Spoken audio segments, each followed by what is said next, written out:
رحلة عبر الزمن في كسور خميس مشيط التاريخية.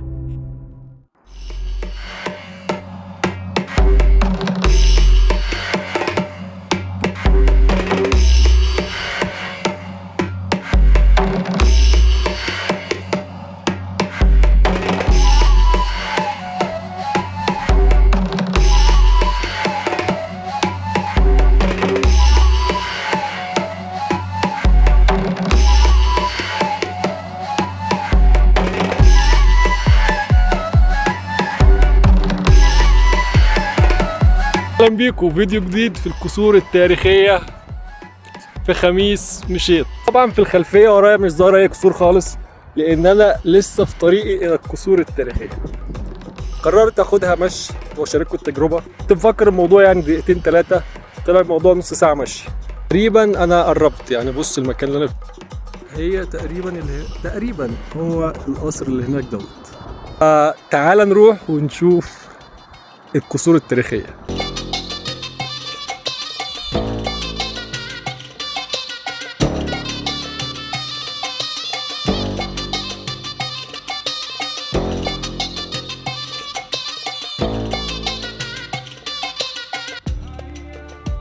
طيب عبال ما نوصل تعالى اقول لك او اديك نبذه عن الكسور اللي احنا رايحين نزورها. الحكايه بتبدا من حوالي منتصف القرن ال13 هجريا، بالظبط سنه 1287 هجريا، لما كان الشيخ عبد العزيز بن حسين ابن مشيط عايز يبني مكان يكون مركز قوه وحكم واداره لقبيلته.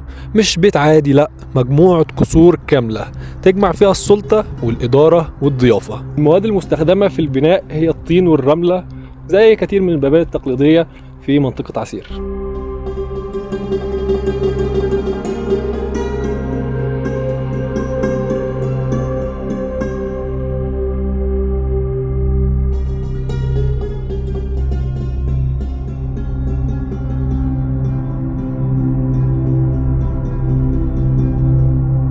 اختار مكان اسمه ذهبان في منطقة خميس مشيط، مكان مرتفع موقعه قوي ويكشف الجبال والطرقات. القصر اتبنى بالطين والرمل بنفس الفن العسير المعروف، بس وقتها كانوا بيبنوا بإيديهم. كان كل حجر بيتحط بهدف حماية، تنظيم أو احترام الضيوف. وبعد ما خلص البناء بقت القصور ديت مركز إدارة المنطقة.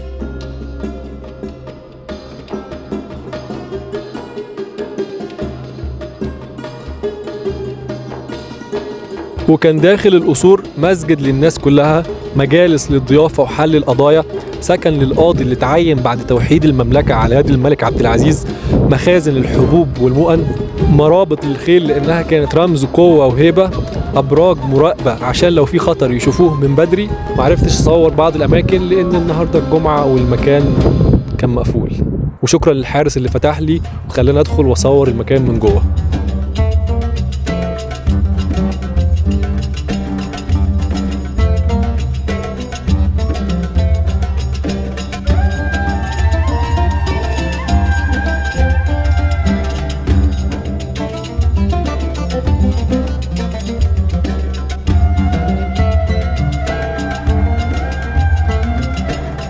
طبعا انا في قمه سعادتي والله العظيم، لان اول فيديو اعمله بالشكل دوت يكون فيه تساهل معايا والمكان يتفتح لي مخصوص، فدي حاجه كبيره جدا وحاجه اسعدتني والله. تعالى بقى ادخلكم لمكان تحفه اثريه. المكان ده اسمه المجهوة، او المجلس ده اسمه المجهوة. ليه كان بيتسمى المجهوة؟ لانه كان بيجلس فيه الراجل اللي بيصب القهوه، ودي الأباريق اللي كان بيصب منها. طبعا القهوة العربي معروفة جدا. الأباريق ديت تعتبر تحف أثرية، هي موجودة دلوقتي في المكان، تقدر تدخل تتفرج عليها من غير ما تلمس أي حاجة، لأن الحاجات ديت زي ما أنا قلت لك تحف أثرية. دي آخر تهنئة من الأمير سلطان بن سليمان بن عبد العزيز آل سعود للصديق الأخ عبد العزيز بن مشيط على حسن الضيافة. طبعا المجلس مليان تاريخ، تراث عسيري أصيل، سواء من برقيات، تهنئة، صور متعلقة، الشيخ سعيد وأولاده، كل ده تراث عسيري أصيل. أنا هسكت شوية واتفرج انت.